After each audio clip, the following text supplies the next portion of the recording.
Welcome, everyone. We're going to get started. So I just want to welcome any of you who are new to the conference at this moment, to the show at this moment. Welcome to Fertility Planet. We're so excited to have you here. We're so excited that we're here. Groundbreaking, first of its kind, amazing event with this community for everyone to connect, educate yourself, empower yourself, get expert advice, amazing experiences so that you can learn on your journey. So obviously, you know the topic, but I'll announce it. We are doing today letting go and moving on when parenthood through pregnancy doesn't happen. And we have some wonderful panelists, and our moderator today is, and I just want to make sure you know, at the end we will have a Q&A, so hold your questions to the end, and just know that this is a really safe space. There's no stupid questions. We really want to help you empower yourselves with information. And also, we want to remind everyone, we do have an exhibition hall, which is directly across from the registration where you registered, just outside the glass doors. And there's lots of wonderful stuff going on in there. Some of our panelists have booths. You can speak to them more extensively. And other speakers from other sessions will be in there, as well as other information and products and things you can learn about. So please go visit our exhibit hall. Okay, so first we have our wonderful moderator, Melanie Notkin. And Melanie is an entrepreneur, author, speaker, marketer, and the leading voice of the nearly 50% of American women who are childless. In 2008, Melanie launched Savvy Auntie. Would you say auntie or auntie? I'm an auntie, but feel free to say whatever suits you. Melanie launched SavvyAuntie.com, the first online community for aunts and godmothers. The award and she's the best-selling author of the book Savvy Auntie, the ultimate guide for cool aunts, great aunts, godmothers, and all women who love kids. Fantastic title. Okay, and next we have Tracy Cleantis. Tracy is a licensed marriage and family therapist, psychodynamic psychotherapist, and writer.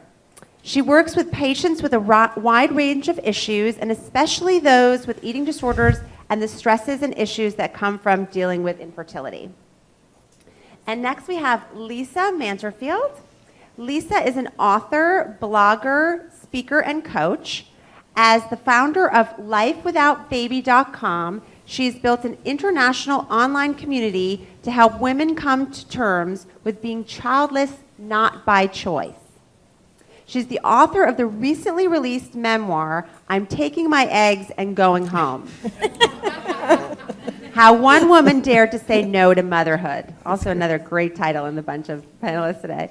The story of her struggle with infertility and her ultimate decision to create a fulfilling life without children. Dr. Janice Goldman is next on our panel. Dr. Goldman is a clinical psychologist and psychoanalyst, as well as an associate clinical professor of psychology at UCLA. She's been working in the field of reproductive health since the 1980s, helping women, men, couples, and families cope with infertility, recurrent pregnancy loss, high-risk pregnancies, and assisted reproduction. And next we have Dr. Mark Kalin. Dr. Kalin is a reproductive endocrinologist and infertility specialist at the Center of Fertility and Gynecology in Tarzana. Dr. Kalin has presented research at numbers of national and international meetings on topics including polycystic ovarian syndrome, obesity and reproduction, and IVF laboratory conditions. And so that is our panel. We're really excited to have them all here today. And Melanie, take it away. Thank you very much. Thank you. And I'd like to, I know she's not in the room, but I want to thank Karen Thayer for creating Fertility Planet, and everybody, the whole team who works with her, and the panel for coming out today, all extraordinary experts in their own right. Those of you watching on Ustream, and those of you in the room, it's probably one of the bravest sessions to walk into. Because if you're even considering that maybe one day in the future, perhaps there's a little bit of a chance that you might consider letting go, that's a big step. So, and I'm in that step myself. So thank you all for being so brave today, for coming here and letting us share our thoughts and their expertise with you. My introduction was wonderful to give you a little bit of a deeper understanding as to how I come here. I am a 43-year-old single woman. I always expected to be married, to have children. In fact, I had their baby names picked out when I was 12. Buffy and Bonnie, don't judge. They were twins. I liked the idea of some alliteration. That didn't happen. I have yet to meet the one I'm meant to be with. But I know he's out there. And in the meantime, when my late 30s, when I realized that I was not having the children and the husband that I expected to have, I created, as was mentioned in my introduction, Savvy Auntie, which is a multi-platform lifestyle brand for women who love the children in their life, but for whatever valid reason, don't have children of their own. And as I was getting older, I became much more sensitive to my own situation. And I realized that there was an understanding of couples, especially this Generation X, men and women who are getting married later and having children later, and therefore arrive at fertility issues. Because while they might have expected to have babies in their 20s, they're now in their late 30s, 40, etc. There was an understanding to their grief. But my grief, which I've called circumstantial infertility, the grief you have when you don't have a partner with whom to have children, when you don't have a shoulder to cry on, when you know that you are, again, not pregnant, probably because you're not having so much sex. I would just like to say that's probably why. The whole Sex and City brunch thing, talking about the sex you had, they were lying. Anyway, we were talking about our nieces and nephews, hence my company. So I actually write for the Huffington Post Women, and have written pieces that have gone viral, The Truth About Childless Women, My Secret Grief, Over 35, Single and Childless, I Know What You're Thinking, etc. And Savvy Auntie is the celebration of one's maternal muscle. I say that if babies are born from the womb, maternity is born from the soul, and there are many ways to mother. Mm-hmm. And those here, mothers to be here, women who want to be mothers, you know that one specific dream of having genetic children is the one dream you're holding on to. And you're in this room because perhaps that might not be the dream. Perhaps they won't be genetic children. Perhaps you won't have children. Whatever it is, we all have our moments of grief, and we need to begin as a society to understand what those are. And that's what I write about. And I'm announcing now my next book, publisher here in California, Seal, and in Canada, Penguin. It's called Otherhood. And it's the life of women who expected to have the social, political, and economic equality their mothers had to fight for and didn't have. But naturally, husband and kids, they did. I mean, that was obvious, right? Well, it wasn't. So with that, I'm going to begin the conversation with the panelists, but I'm going to give them each a moment to share their story, because many of them here on the panel are not only experts in the field, but have a personal connection to what can happen when letting go becomes the possible next step. So I'm going to start with you, Tracy. Why don't you give a little bit about who you are, how you come to this panel, and I know that you have a very important personal story to share too. Thank you, Melanie, and thank you, Karen and Fertility Planet, for bringing this topic, very important topic, to this event. When I had visions of coming here today, I imagined that this meeting would be held in the basement, and we'd have a few boxes for you all to sit on, because this is not a topic that I wanted to hear when I was trying to conceive. I didn't want to hear anything except I was definitely 100% for sure going to have a baby. So I truly admire your courage to be in this room and to give space for what if, and that there can be a meaningful and happy life no matter what the outcome is for you. And I'm definitely living proof of that. I'm not an expert on letting go and moving on, because I'm a psychotherapist and I work with patients dealing with this issue. That is a certain expertise I have. or that I write about infertility for Huffington Post or Psychology Today or my blog, La Belle et Rouge. But I'm an expert because I, for 5 years on my own, tried to conceive. And then 5 years further, I spent $100,000 and did everything from 21 IUIs, medicated, not medicated, in four and a half full rounds of in vitro.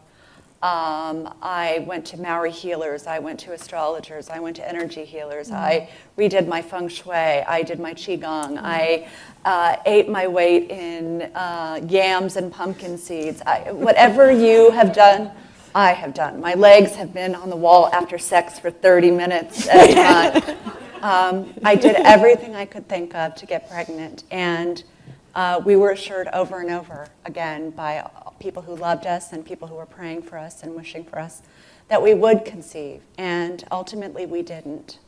And I really hope that today to leave you with a message of hope and that no matter what your outcome is, that you can have a meaningful and happy life. So thank you so much for being brave, and braver than I was. And Lisa, I know that you have your own personal story, and you've written about it, and you have another book coming out about letting go after a long process of having to get to that gate. So tell us a little bit about your background and what brings you to the panel today. Yeah, I'm like Tracy, an infertility survivor also. I have 5 years in the trenches. And I did what any normal person would do when I was going through that. I wrote about it and published it and told the world all the intimate details of my sex life, including my mother. So, yeah. And then finally, after 5 years, we got to a point, which I will talk about later, of realizing that this was something that I had to let go of, and I had to move forward and find a way to reclaim my life and get on with this life that I had with this fabulous man that I'd finally met, without whom I wouldn't even have been on that journey to start a family, and that we were really not spending our lives together. And so I wrote the book and started blogging about my experience also on a blog called Life Without Baby. And what I found was that there were really no resources out there when I got, when you get to the end of that journey, and you're ready to walk away and start finding yourself again, those resources just seem to dry up. So I started writing about this, and I found a lot of women out there all over the world who were having the same issue, that they had nobody to talk to about this, and no support, and no resources.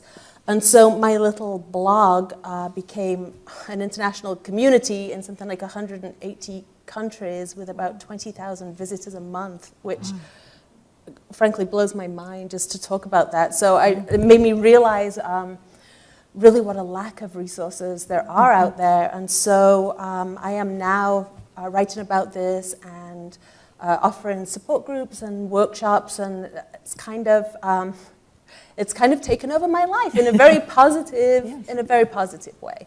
And so that's how I find myself sitting here today, sharing my story with you. So again, thank you for being here also.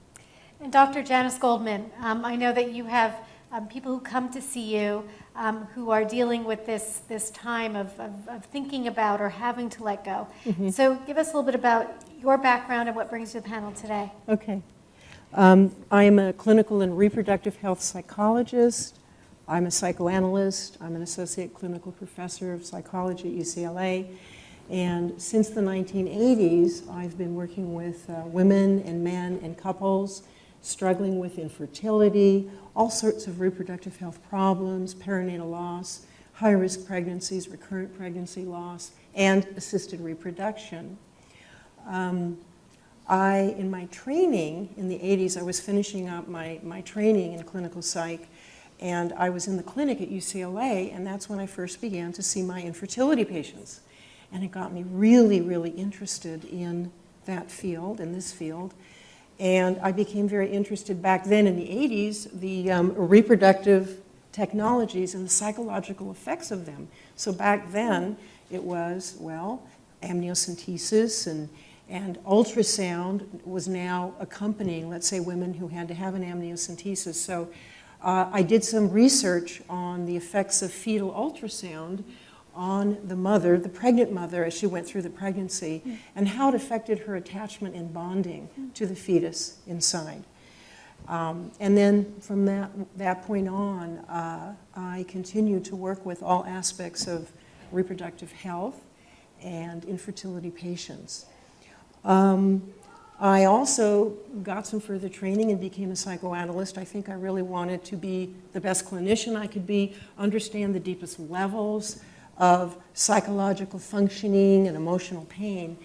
And so I feel that's added another piece to my work of understanding, whether I see an individual or a couple just for a one-time consultation, or I work with an individual or couple over time.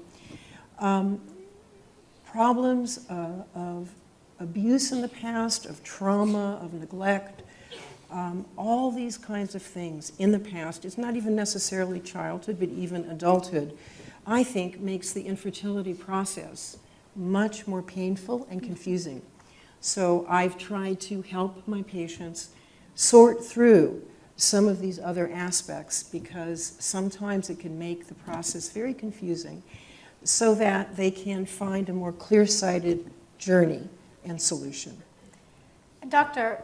Mark Kalin, you're going to give a really very, very compelling slideshow in a bit. So just tell us briefly your background and what you specialize in, and then we'll get in further when you present your slideshow. All right, well, thanks for having me. My specialty is I'm a reproductive endocrinology and infertility specialist, which is quite a mouthful. So I just tell people I'm a fertility doctor. That's why I get to say it. Yeah. Oops. That's what happens when you say that big word. And so essentially I'm a fertility doctor, and my specialty is in all types of infertility treatment, but one of the biggest aspects of my practice, and one of the things I find most gratifying, is working with patients and sort of helping them understand what their ultimate goals are, and defining what parenthood and what having a family means to them. And in some situations, it means being a parent to themselves and the children that are in their lives already. And in some situations, it means using something like egg donation or sperm donation. In some situations, it means, getting a puppy.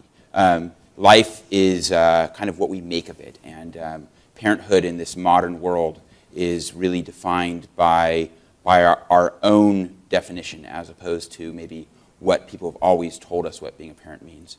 So that's sort of my interest in this field, and specifically I'll talk a little bit about what it means to be a parent from a genetic point of view. It's really fascinating. So let's dig right in. Lisa, when you realized that you were going to let go, you and your husband were going to let go, perhaps you had decided different times, it might not have been the same moment. Can you describe, was it a moment, was it a stage? How did you come to this decision that you were going to let go? I think there were lots of moments. There were moments when my fertility doctor had said, I don't know why, but your body just doesn't want to do this. And there were moments that friends had said, are you sure? Are you sure this is what you want to keep doing? And at that time, I honestly did not want to hear any of those things. I was very clear on my path and on my road, and I didn't want to hear that. And then, over the course of time, it became apparent that this wasn't going to work for us. And I think the big kind of eye-opener for me was I realized that, as I said briefly in my introduction, that, here I was.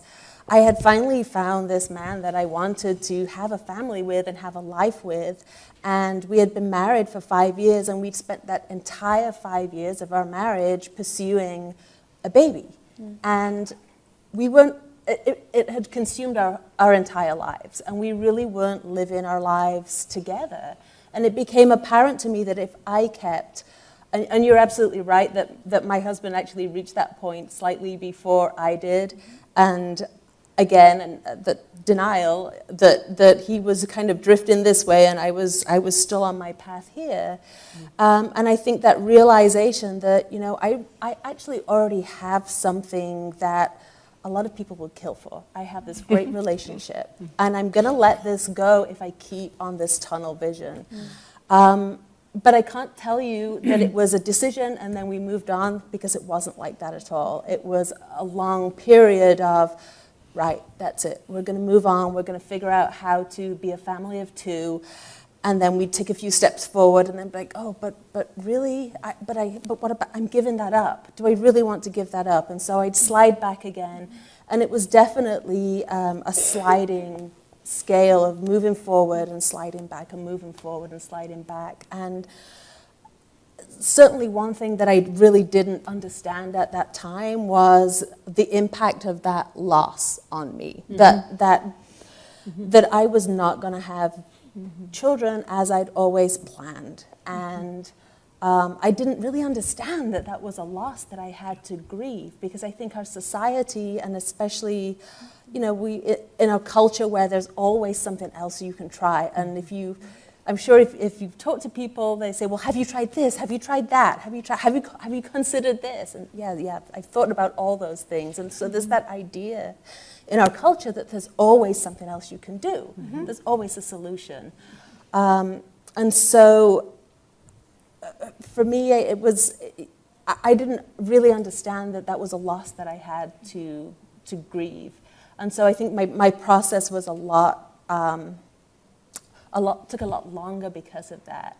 And I'm very interested to hear that there are, you know, therapists who specialize in this, because I didn't know to ask for help. I didn't know to look for support. I didn't know who to talk to about this. So definitely there were lots of points along the way. And you bring up a very interesting point, whether you're part of a couple or you're single. You know, what I often get at 43 is, and I'll say, well, you know, and I probably won't have children. Oh, no, my cousin's friend's sister, she was 49, and what, you know, technology is wonderful and it's a gift, and for those for whom it worked, and it worked at the right time, and it worked in the right way, it's really a miracle. But for those who need to grieve and move on, it's a monkey on your back, because nobody will let you let go. And so one of the things I'm hoping that will come out of this session is, if you are ready to let go, which doesn't mean that you have to shut the door and never grieve again, but if you are ready, give yourself permission, and don't let others keep the hope going that may not be hope that helps you live your best life. So let's get to you, because I know that individuals and couples, Dr. Goldman, come to you with this moment of letting go, this time, we want to discuss it. And again, perhaps the couples are not in the same place at the same time. And what are the types of conversations that you have? And even more importantly, what do you say to them? What are steps they can take to begin to cope with this new reality of theirs? Right. So let me begin by saying, you know, letting go of genetic offspring, which is officially the title of our panel here. There's many ways of facing that. So when an individual or a couple comes to see me, it might be that at that moment they have to give up using their own eggs, or they need a sperm donor. So that's the first step, is, you know, having to face that dream, giving up that dream of using their own genetic material, or possibly using an egg donor, a sperm donor, an embryo donor. Of course, after that, it might be deciding to go to adoption. And after that, it might be deciding, as you decided, to not have children. But I think, Melanie, as you've been discussing, and in your writings, there's many ways of being maternal. There's many ways, I would say, of being fertile, fecund, with life, nurturing life, however it might be. But let me just say, though, that there's certain aspects of infertility and having this terrible blow, whether it's not being able to use your own genetic material, or actually never having had your own children, or having children that you're raising. It's a particular kind of emotional and psychological pain. And I wanted to say a few comments about that. I think that it attacks at the deepest level a sense of identity as a woman or as a man, if it's a male factor in fertility. Obviously women were made to have babies. So in a sense, it's a biological attack as well as a psychological attack. So it affects a sense of self-esteem and identity at the deepest level. There's also a feeling of this sort of inalienable right to procreate and have children. I mean, everybody else does it. It's everywhere in our culture. And as you're all pointing out, everybody keeps saying, well, you can do it, it can still happen. The other issue I'd like to raise is when you face this terrible blow, it stirs up all previous losses. And this is what's so surprising to people. Just the way our psyches are, our personalities are, that when we face a huge loss, a blow, a disappointment, it stirs up all previous losses, all previous grief and trauma, whatever it might be, from childhood, from adulthood. And if there's any unresolved grief, that will also be stirred up as well. So it can really be very confusing, especially if one hasn't properly worked through, let's say, previous traumas, previous losses. There's some worries in particular that infertility stirs up. For example, are you going to burn out, let's say, your partner, your friends, your family, as you talk about this sort of grief? Are you going to move away from your partner, your spouse? Another worry is, will your partner find another that's fertile? That's another worry. So it can actually lead to a kind of subtle self-devaluation and a self-attack. And it's human nature when one feels helpless to blame. It's just in all of us. It's in children, of course, but it's even in us adults. And you want to blame something. And so sometimes, unfortunately, people will blame themselves. So that leads to more, I think, distress, depression, and devaluation. So it can really create a whole mourning and grieving. And what I say in terms of coping would be, first of all, what I try to do in working with my patients is help them understand the psychological nature of infertility, the particular pain of it, all that it stirs up, and that it's very important to understand that the feelings that are stirred up really need to be acknowledged, expressed, worked through, not denied, not sort of evacuated, not given to somebody else. And that's not a very easy thing to do. So I try to create a space, whether I'm seeing an individual, a couple, even a family, to try to have everybody express their thoughts and feelings. And it's really amazing, because if there is a space to do that, then there can be a conclusion, everybody can end up being on the same page, there can be a solution about the next step. So whether or not one gets psychological help, obviously if one is feeling very, very depressed and hopeless and helpless and it's affecting one's functioning in life, I would recommend that people do get some help. But if you're not feeling that distressed, I would suggest that you find others that will provide you with support, emotional and psychological support, that you also perhaps can accept if your partner, if your spouse, friends or family are limited. Everybody has their own capacity for dealing with emotional pain. So it's important to accept that limit in others, but to be sure to find that support for yourself. And I would say, bless you, that the whole goal is, believe it or not, something good can come out of something bad. I mean, I found this in my practice about everything, quote, bad, painful that we humans have to struggle with. And what can come out of this infertility process is a capacity to mourn and grieve. And I would say, believe it or not, as painful as it feels, as awful as it feels, and yes, it doesn't just go away forever once you, quote, work it through, as you all know. It will be stirred up again. But it gives one the capacity to develop a more mature mourning and grieving process that will really carry one through in life, because loss is in fact a part of life. I'm going to change the dynamic a little bit and talk about this idea of genetic offspring. Dr. Kalen's going to talk about with his slides, and that is very surprising to me because we talked about it briefly before the panel, and that is we may have an understanding of genetic offspring that may not be exactly scientifically correct, and I think it's very surprising what you're about to talk about, so we're really looking forward to hearing your thoughts. So I start off by, in this sort of a setting, I hesitate, when I talk about egg donation, I hesitate for it to come off as trying to talk anyone into it or sort of rationalize taking this type of a step. But I think it's important for people to understand egg donation from a more objective point of view. And I think that our societal sense of what our genes are is somewhat miscued. And if you think back 100 years ago, or 50 years ago for that matter, our sense of what a genetic child was is very different than what it is today.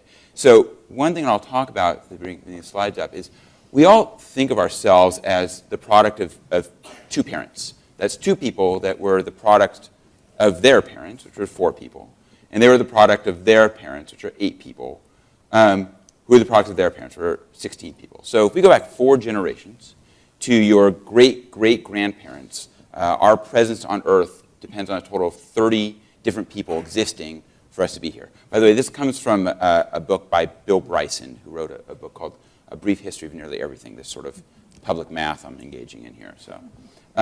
So this is just an example of that. This is my PowerPoint skills here. But here are every one of us, and here are our parents, 1 generation, grandparents, there's 4 of them, 2 generations, great-grandparents, 3 generations, and great-great-grandparents, 4 generations. So that's 30 people back 4 generations. So we're going to follow this out, and we go 8 generations back to the time that Lincoln and Darwin were born, the same day, amazingly. And that depends on 510 people for me to be sitting here today. You go back 18 generations, time of Shakespeare, and this is exponential growth, so you go up to 26,000 plus people. 25 generations back to Henry V, we're talking about 33.5 million people for me to be here. And if you go back 90 generations, the time of the Romans, you get to 1.2 times 10 to the 27th. This is like 10,000 times greater than 1 trillion people that needed to have sex for me to be here today. Now, the problem with that is that, to the best estimate, there's been nowhere near that many people in the history of the Earth. The estimate is there's something like 1.07 times 10 to the 11th. So this is a way fewer number that have ever existed in the history of the Earth, much less number of people that needed to procreate for me to be here. So what that means is that all of my individual ancestors that I claim are not actually my individual ancestors. They're all of our individual ancestors. So we share these ancestors. So your great-great-great-grandmother was also my great-great-great-grandmother. And your great-great-great-great-great-grandfather was my great-great-great-great-great-grandfather. This is even more significant within religious groups, and it's very obvious when you look at the genetic code, which between humans is literally 99.9% similar. So with this in mind, egg donation, using the egg of another woman, is actually not that foreign. The genes of another woman, or the genes of another man using sperm donation, are incredibly similar to mine. In fact, they're similar because they come from the same place, and they're going to the same place as in a child. So I think with it all this in mind, in the words of Sister Sledge, we're all family. So that's kind of my take on that, and I think it's important to think of egg donation or third-party reproduction in terms of that. The best way I put it is, our genes are no more our genes than the air that are in our lungs right now. The oxygen that's in your lungs, it's in there for a moment, it's going back out, it's going to end up somewhere else some other day in some other person. So our sort of highly possessive nature of what our genes are, I think, is somewhat misunderstood. That's kind of my take on it. Fascinating, isn't it? Fascinating. Well, Tracy, you've written a lot about letting go. And I wanted to ask you about that experience and what is it that helped you let go? And if I may add, move on, if that's something that you feel you've experienced. I let go and move on and hold on and let go and move on and hold on as a continual process. It's certainly healing from this is not a straight line. And actually, the way I think about infertility is as a biopsychosocial syndrome that I will have for the rest of my life that will impact me daily in some way. In so many ways that the panelists have spoken about, the not having the experience of being pregnant, to be a woman and have that experience of being pregnant. I had to let go of that to have the experience of not having a infant, toddler, child, adolescent, adult child, all of those phases. As I watch my relationships with my friends, how that's impacted my relationships with my friends, because they're in different places and different stages in life, and I feel a kind of developmental retardation that I'm kind of stuck and didn't get to progress past kind of the generativity track. So there's so many places that I find that I'm holding on and letting go. But one point I really strongly want to make is the day before I began my first IVF, I was taking a walk, and this very clear, smart, strong voice of reason came to my head and said, at some point you'll need to stop if this doesn't work. And I thought, ooh, I don't like that.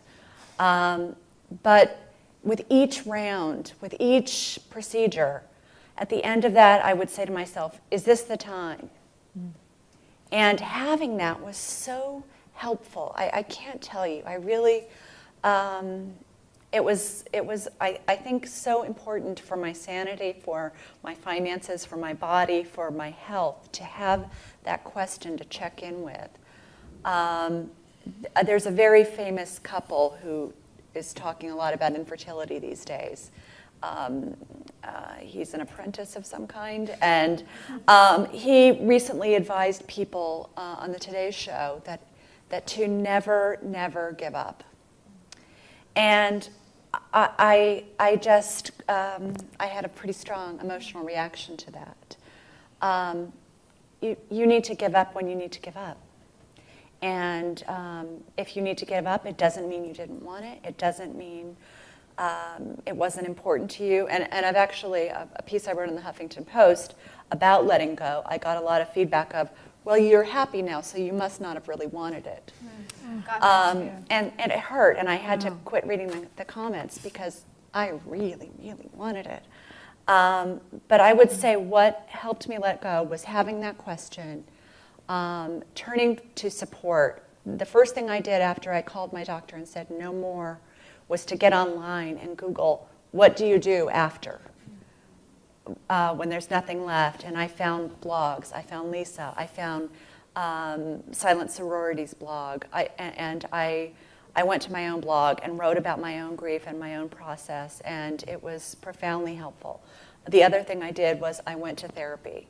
And I went to therapy, and I cried, and I went through all the stages of grief, and then I got better, and then I did it again. Just last month, I had a period that was a week late, and I went through the letting go and moving on and letting go all over again. I'm 47 years old and went through all that treatment, but there was still something in me that said, maybe. So I had to let go again. Wow. Beautiful. I think that all the people in the audience and all the people here on the panel come to this with a different experience, different outlook, different stage. But again, as we all said, you're all brave for being here. Now we're going to turn the floor to you. We have about 18 minutes left, and we're going to take about half of that to honor questions from the audience. So are there any questions from the audience? It could be to a specific expert, it could just be to the panel, and we'll manage who might answer it. Yes, there's a question here in the blue.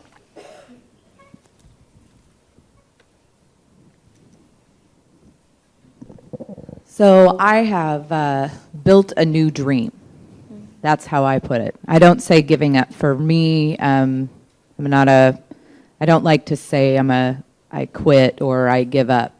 For me, I'm building a new dream. I did have to grieve the old dream of being pregnant, giving birth, but now I'm building a new dream. And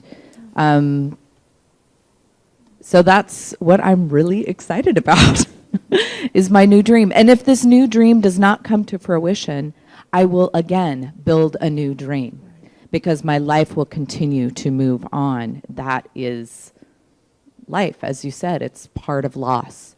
And like you said, Janice, that you connect your current lack of fertility loss to some other loss in your life. When I lost my grandmother, I never felt like I lost her.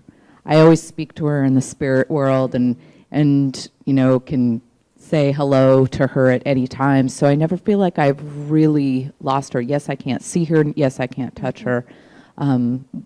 So yeah, I guess it is similar. How I handled that loss is similar. How I handle not, having a baby in my arms right now.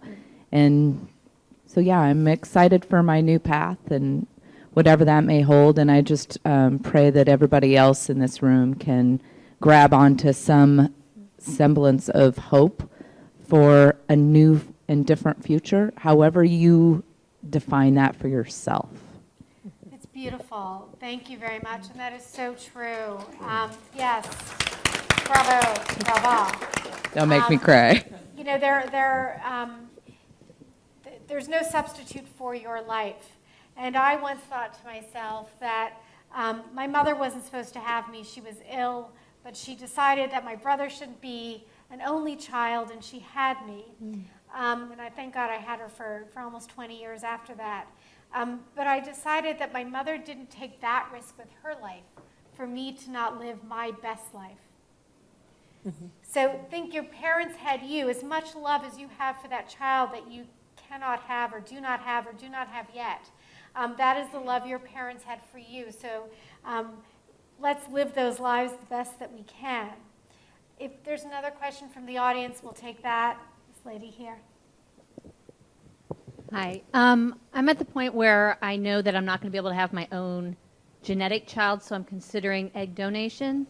And I've had people that have said to me, well, it's never going to really be your child, or you're just an incubator.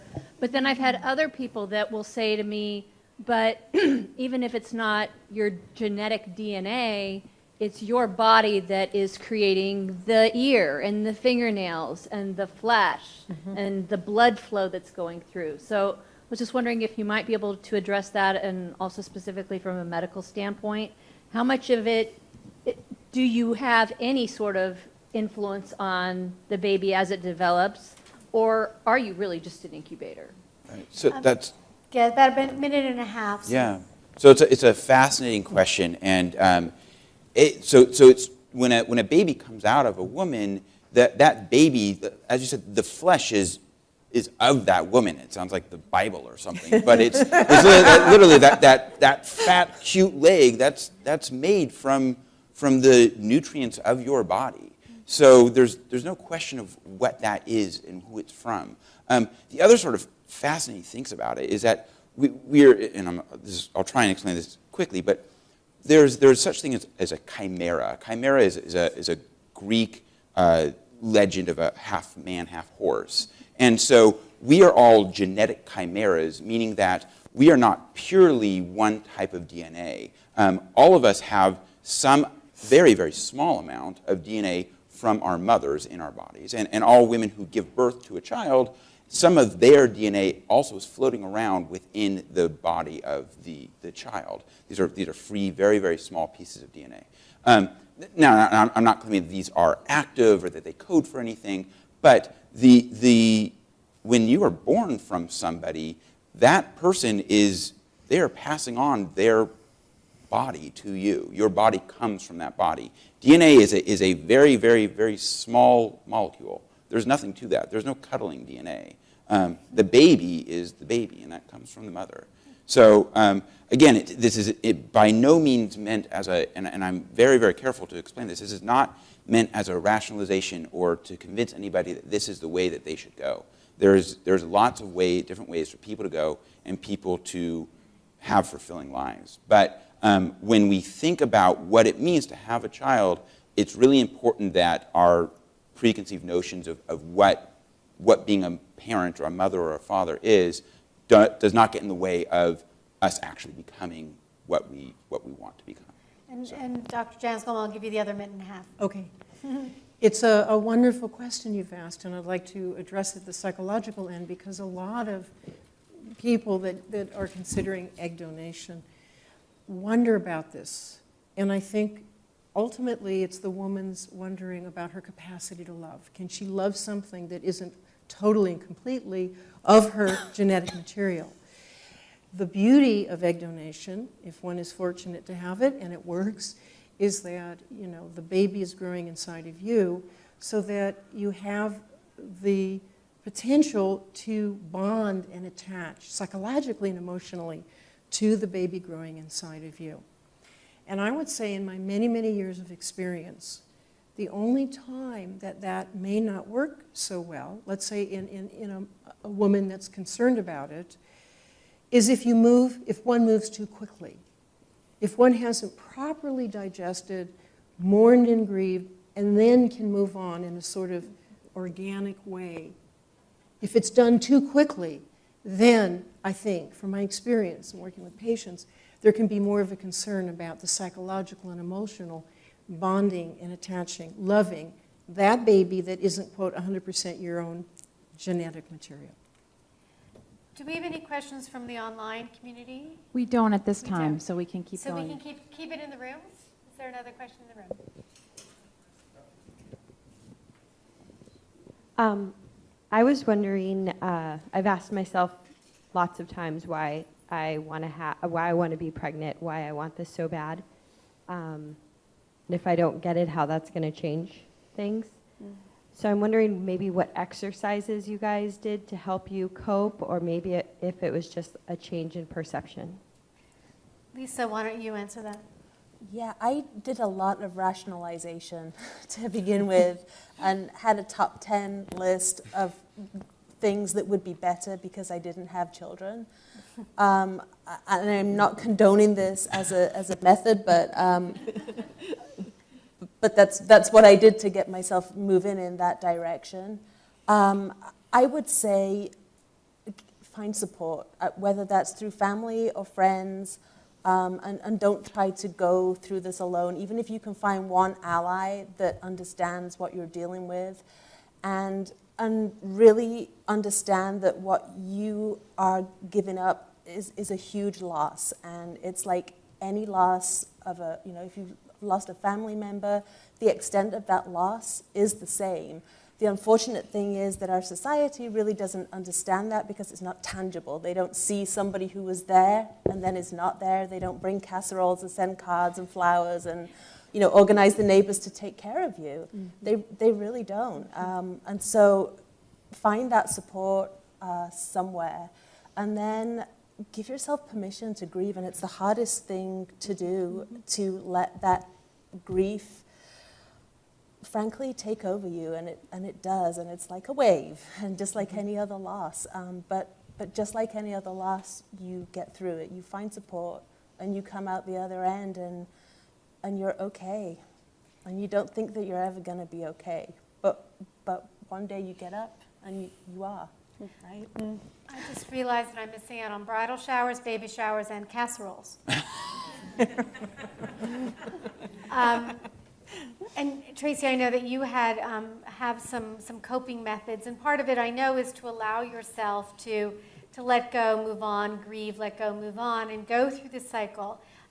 But are there specific exercises that? Well, yeah, I wanted to speak to your question that I really looked at that in my own therapy when I was in my grief process. What What was the meaning of wanting to birth so badly? And there was, of course, the desire to have a child with my partner and all of that, but there was, for me, a psychological purpose as well, that I wanted to give a child a different kind of life than I'd had. I had a challenging childhood, so I wanted to right a wrong, and I wanted to give a child something that I didn't have. And I didn't get to do that through a literal child, but through that I got to look at, how can I tend to myself better? How can I use some of that energy for myself? How can I use that in my relationships? How can I use it in my practice? That there's other ways. And I think if I had not looked at that, it might have been harmful for the child if I had not looked at my own issues in that. So whether a child comes or not, I think it's a really important question to ask yourself. What's the purpose? What's the libido to this desire? It's a wonderful point. I know for me, again, being a single woman, we all know, I'm 43 now, but there's this time between age 35 and 40 where, because men feel it on the dates and women feel it every day, of this race toward, I want to be married and hopefully, get pregnant or have a child, or the possibility of this by the time I'm 40, because God knows my internist, my gynecologist, and anybody related to me has reminded me of this timeline. And when I hit 40 and realized that I was not in a home for childless women over 40, very, depressed and just eating popcorn and chips. And although I do like popcorn and chips, I wasn't in a home for that. I realized that perhaps I was in the wrong race, that this wasn't my race to win. This wasn't my finish line to run through. And when I realized that the path that I had imagined for myself, that I had expected for myself, wasn't the path I was on, that meant that perhaps it wasn't the right path for me, and that I better find what that path was. And I spent the next few years really realizing what my true potential and true path is. It's very important to know that, as one of the panelists said, that just because you are letting go, it doesn't mean that your desire is not true and authentic. And unfortunately, sometimes our friends and family, and I've heard this, and I read those Huffington Post comments too, mind you, which you shouldn't read, by the way. You might as well just cut yourself. Just don't do that. If you were really, and I get them to my inbox, if you were really mother material, you would have a baby. Because going back to this idea of technology, there's feminism involved too, because a real modern woman would just do it herself. And there's this idea of, wait a minute, I don't want just a baby, I want a family. I want to look at this baby and see my love's eyes. I want to look at this baby and wonder where he got those fingers from, his mother. So we have to realize that sometimes what we expect, as I say, I don't have the life I expected, but I have the life I directed. And I'm ready for my close-up. I'm ready to live that life. So we have just about 4 minutes left. We have a chance for one quick question and one 1-minute response. My husband and I are in the throes of everything, and in my opinion, we've been very smart the whole way through. We've been seeing a counselor to talk about it, stay open about it.